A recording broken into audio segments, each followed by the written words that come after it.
Que bom que você falou aí. Então, se o céu é para cima, o inferno é para baixo, no centro da terra, o purgatório, onde que seria esse purgatório? Diz que é onde que toma a decisão, que nem vai para o céu nem vai para o inferno. Ali no meio são aqueles que estão em cima do muro, talvez. E aí vem assim a espiritualidade, vem tantos conhecimentos, não só a espiritualidade, mas veio primeiro a espiritualidade trazendo conhecimento de como é o plano espiritual, em que plano que ele está existindo. E hoje, cada dia mais, a gente acessa consciência espiritual e pode vivenciar aqui mesmo encarnado esses estados conscienciais, que então o céu e o inferno nada mais é que um estado de consciência, não é um lugar, não existe um lugar que é o céu e outro lugar que é o inferno. Quando os livros, principalmente de André Luiz, eu estou preocupada porque esse aqui está dizendo que a orientação está ao contrário, está certo? Aí, Lúcio, dá um ok aí se ficou bom agora. E então, nós vamos... Primeiro, lembrando também que quando foi definido esse céu, esse inferno material, né? Porque quando fala o céu, é como visualizava um lugar como se fosse um lugar 3D, né? De dimensão igual a nossa. E o inferno também. É o ranger de dente, como se a gente estivesse lá com dente, e tem lá o fogo, então tem matéria, né? E aí isso tudo foi trago para nós como uma forma de repreender o mal que nós causávamos, né? Que antes era assim, nós éramos muito maldosinhos, né? Comportalmente falando. Então a forma deles conseguir reter isso era dizendo, ó, tem um inferno, viu? Você vai para o inferno se você fizer isso. E é uma forma de punir. Além, então, às vezes você fala uma coisa assim, aqui entre nós, eu penso, tô nem aí. Mas quando fala que um ser que você não conhece, que tem um poder sobre você, que vai te levar para um lugar que é muito ruim, isso dá um certo pânico. Mas será porque isso causa em nós? Porque lá no fundo tem a nossa consciência mesmo de que nós não somos daqui, que existe algo além de tudo isso, mas esse desconhecido, quando é pressionado de alguma forma, nos causa medo. E aí isso era interessante naquela época. E também muito por questões religiosas, uma forma de castrar ali as pessoas, de não pensar diferente, de não ter atitude diferente do que eles gostaria que fosse. Então a mulher não pode fazer isso, que não pode acontecer aquilo, se você fizer isso aqui, vai para o inferno. Então tinha muito, até coisas simples, que eram os pecados que cometia, e muito mais voltados à mulher que adultera, tinha alguns privilégios para uns em detrimento de outros, e a regra muitas vezes era essa. Enfim, e aí também vem o outro lado, que é o fazer certo. Mas o certo é também voltado muito para aquele clérigo, assim, você é muito certinho, você está na igreja, você está no templo, você está trabalhando ali, servindo Jesus, então nós vamos para o céu. E que depois a gente vai perceber, então, com mais consciência, que isso é tudo forma física. Não garante que eu estou aqui na casa, estou aqui falando com vocês como expositora, e como de fato existe exemplo, às vezes eu estou aprendendo muito menos, estou muito menos evoluída de que quem está me escutando. Então não tem nada a ver de eu estou trabalhando, se eu estiver aqui a semana inteira, estou fazendo bem, estou fazendo caridade, mas para fora, não é bem esse céu que me espera. Porque o céu de verdade, que na verdade é esse estado de consciência de plenitude com as leis de Deus. Então, quando é que a gente está no estado de céu? Quando estamos de bem com as leis de Deus. Estamos fazendo bem. E quando a gente está no estado de inferno? Quando estamos distante das leis de Deus. Também podemos dizer que quando estivermos dentro da nossa essência, do nosso eixo, também estamos no estado de paz. O céu nada mais é do que paz. Você sentir que você está no lugar certo, fazendo a coisa certa, dá muita paz. Pode ter o caos que for, quando você sabe que você está fazendo o que se deve ser feito. Não tem nada a ver com perfeição. Às vezes eu estou num estado muito imperfeito, mas o melhor que eu tenho condição de fazer, eu estou fazendo, onde eu estou habitando. Então, estou em paz. Esse é o estado de céu. E os bons sentimentos, verdadeiros sentimentos honestos mesmo com a gente mesmo. E o estado de inferno, a gente vincula muito, por exemplo, o estado de culpa, porque nada mais é do que esse estado de inquietação interna, de insatisfação e muito com as nossas próprias falhas. Eu devia ter feito isso, eu podia ter feito aquilo. Eu vou sentir até a culpa de ter um sentimento ruim. É o próprio inferno mais do que o sentimento ruim. Porque o sentimento ruim é um estado até, às vezes, transitório, rápido ali, que você passou por uma situação, veio aquela raiva, aquele sentimento ruim. Não se apega, faz parte. Nós estamos nesse processo, está tudo bem passar esse sentimento. Agora, se eu fico me martirizando, que eu ainda sou ser assim, porque eu não fiz o bem, porque isso e aquilo, aí a gente entra no estado de culpa tão grande que o desespero interno é o próprio inferno. Inferno para nós que é a falta de paz. E o que seria o purgatório, né? O purgatório é considerado as regiões umbralinas. E aí já vem mais uns conceitos mais técnicos sobre a vida após a morte, né? Que todos nós, até Jesus disse que na casa do meu pai há muitas moradas, então todos nós temos uma morada. E ela pode sintonizar com a morada do outro. Talvez nós estamos na mesma sintonia. Enquanto encarnados, sim, nós estamos encarnados, todos nós estamos aqui, porque nós estamos mais ou menos na mesma vibração, no mesmo progresso espiritual. Agora, quando nós desencarnamos, saímos da matéria, a gente vai conectar com o nosso próprio estado de consciência e ele vai depender muito de como estamos vivendo essa vida. Nesse estado de plenitude, não é de perfeição. Ninguém exige da gente ser perfeito, fazer tudo muito bem, tudo. Isso é loucura, não é isso que a vida espera de nós. E aí a gente vai, então, como a gente já vê muitos exemplos de espírito que desencarna e conta a história para nós, ou como foi o próprio André Luiz, ele conta as viagens dele nas zonas umbralinas, nas regiões umbralinas, e que vê espíritos de todas as formas. E existe, às vezes, alguns agrupamentos, sim. Aqueles que gostam muito de bebida, eles vão sintonizar por gosto, por afinidade. Você gosta de ler, é mais fácil conversar com quem lê, principalmente com quem lê mais ou menos o mesmo segmento de leitura. Então, essas afinidades a gente vai criando. E à medida que a gente vai despertando, que é o despertar, é se permitir pensar além do mesmo que estávamos pensando. Eu estou vendo a vida muito material.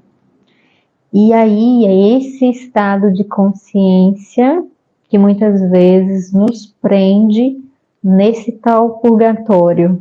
que são as regiões umbralinas, que é como assim, eu inclusive ouvi uma história recente de uma pessoa que ele dormindo, ele teve um desdobramento, e a hora que ele estava no desdobramento, ele estava em algum lugar com a irmã, e a irmã com várias outras pessoas num ambiente como nós aqui, e ele falava, ele super lúcido, ele estava em desdobramento, não em sono, e aí ele falava assim, irmã, fala o nome dela, Verinha, veja onde nós estamos, tenta lembrar, para a hora que você acordar, se lembrar disso aqui.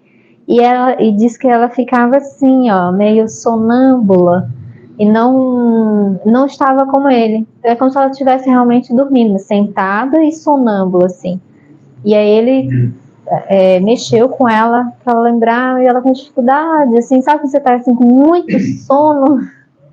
Então, às vezes, a gente está assim no plano espiritual. E aí, ela, quando acordou, e ele perguntou para ela não lembrava. Aí depois, acho que ela lembrou e tudo mais. Mas isso eu achei interessante, porque às vezes a gente desdobra, a gente vai para o plano espiritual, mas nosso estado de consciência está tão adormecido que a gente não está dormindo, literalmente dormindo.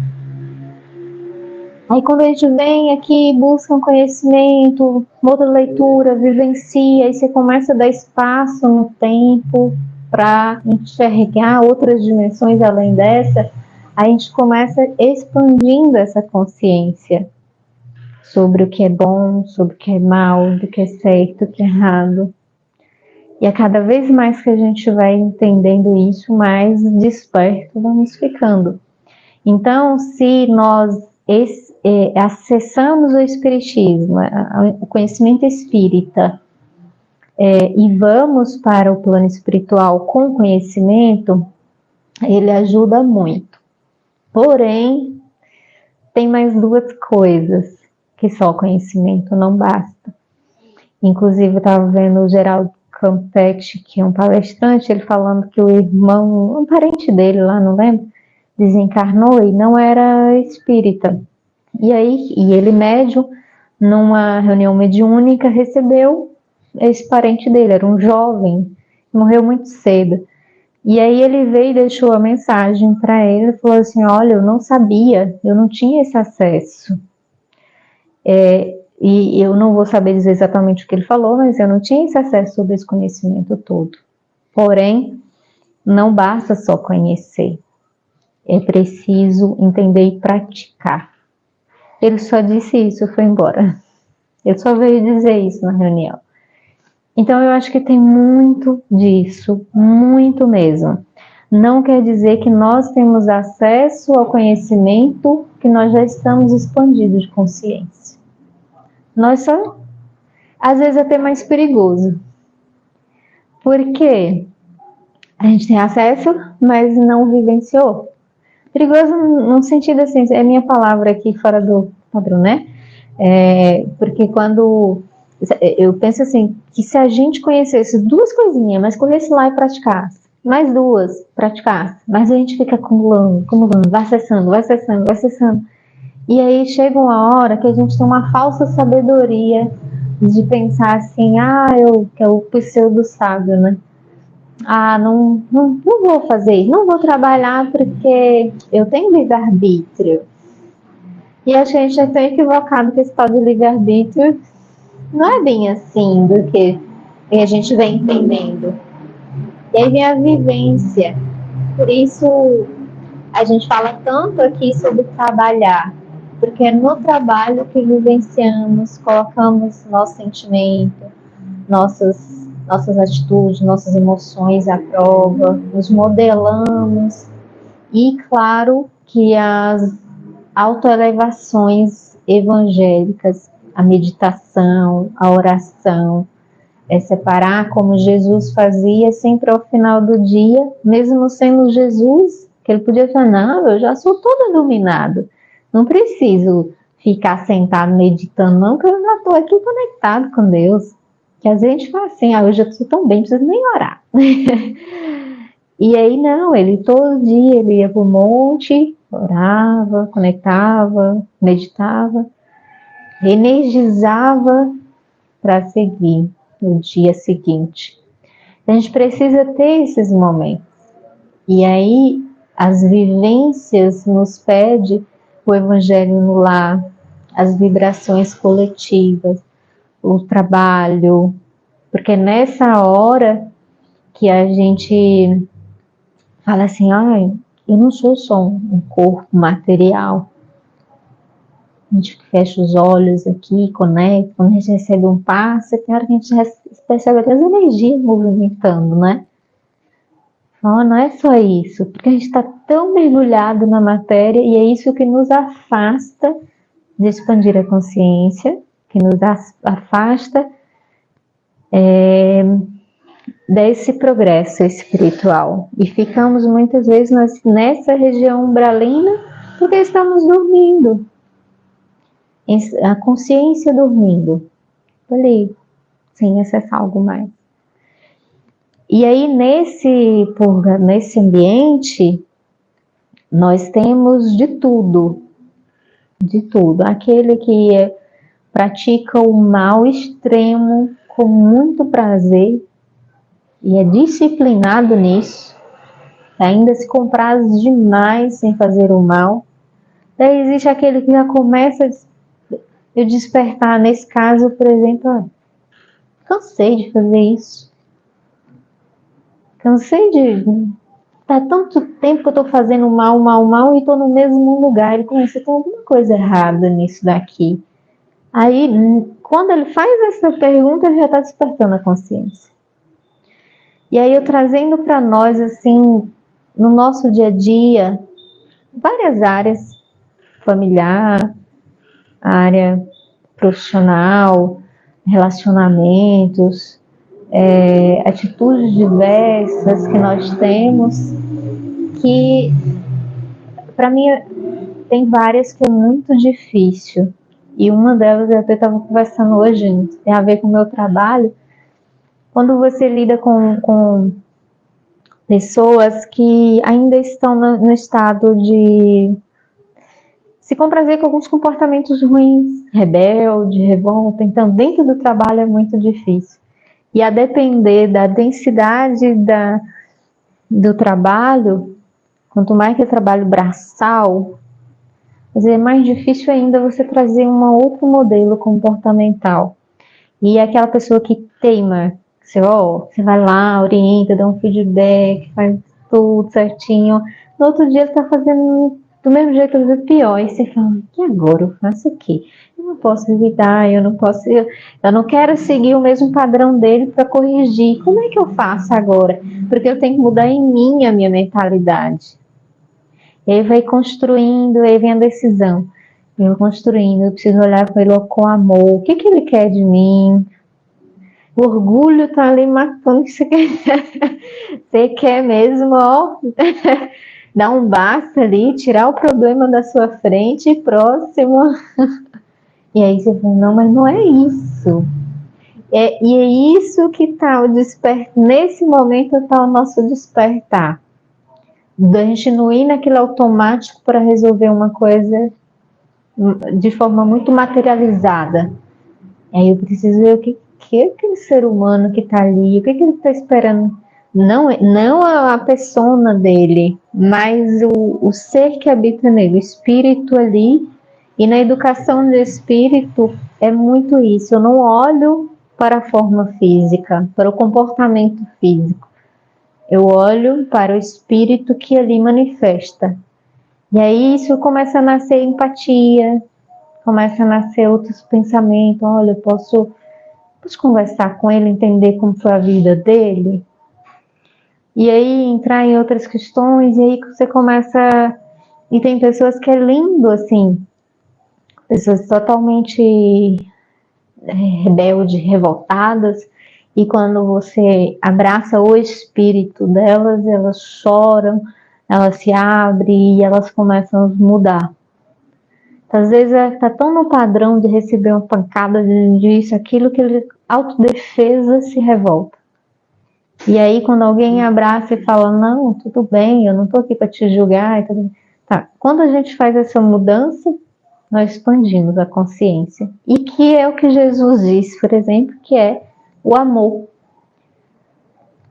E o maior despertar de consciência da Terra é alcançar a vibração do amor.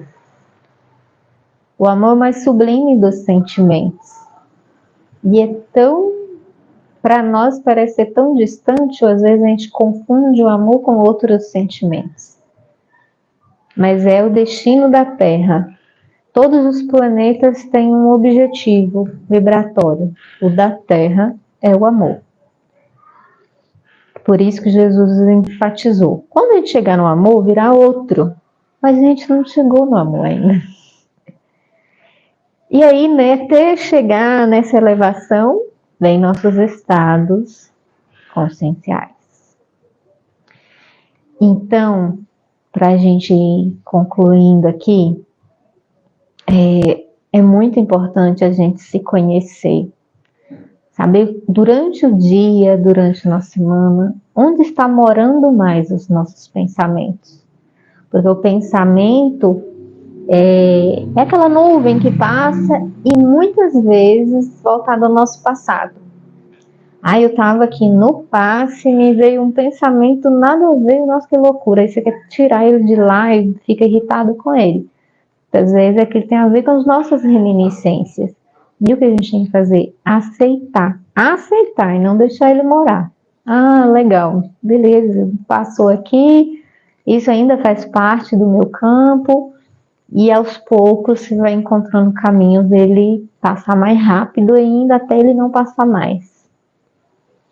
Então o pensamento é essa nuvem de memórias que a gente vivenciou de alguma maneira, e ele pode trazer ali um sentimento. Pode não, ele sempre pesca em nós um sentimento, bom ou ruim.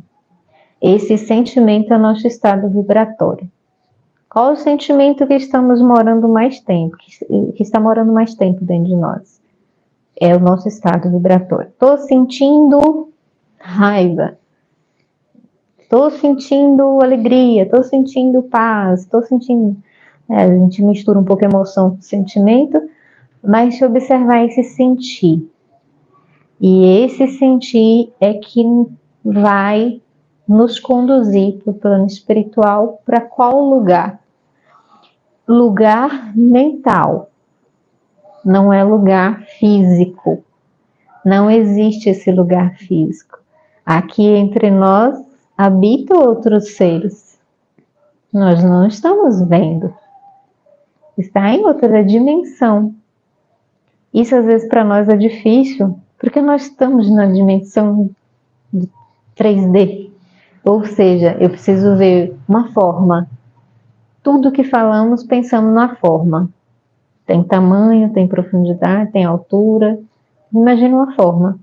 Então, quando eu vejo, tem um espírito aqui, mas não tem forma nenhuma, eu não consigo aceitar. Mas eu lembro que eu sou um espírito que também não é uma forma.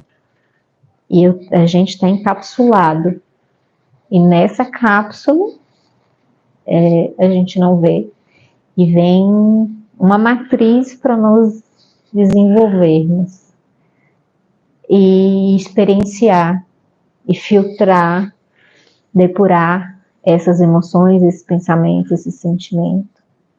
E quando a gente consegue despertar para uma coisa, despertar de verdade, que todo mundo tem conhecimento, mas nem todos nós realmente despertamos.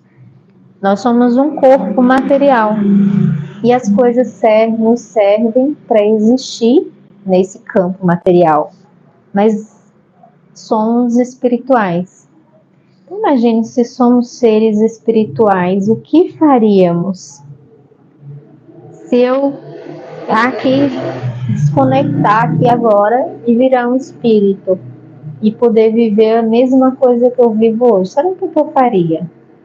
eu não tenho interesse mais em nada da matéria. O que me interessa? E é por isso que causa um pavor da morte. Porque quando a gente pensa na morte, a gente perde tudo isso. Perde essa forma, toda essa conquista que nós tivemos desde que nós nascemos, nossos familiares, você perde sim, fisicamente. Aí parece ser muito doloroso. E aí, lembrar, por fim, do que Jesus nos disse: meu reino não é desse mundo. E ele também disse que o reino de Deus está dentro de nós. Esse estado interno nós podemos acessar a qualquer momento. E já podemos ter o céu agora com a gente.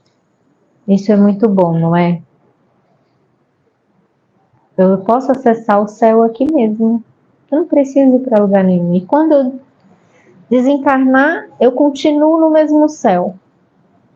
Também é verdade que continuaremos no mesmo inferno. Mas e às vezes eu estou no céu, às vezes estou no inferno. A gente vai ficar mais ou menos assim lá também. Igual André Luiz. Quando ele sentiu, acho que foi ciúmes, alguma coisa lá, ele foi para outra onda. Aí quando ele despertou de novo, ele subiu. Nós temos essa transição também, até que de fato, né, tomamos toda a forma consciencial e elevamos. E aí, vocês querem dizer alguma coisa? Perguntar, ficou alguma coisa sem fechar, alguma dúvida? Ou alguma ideia nova?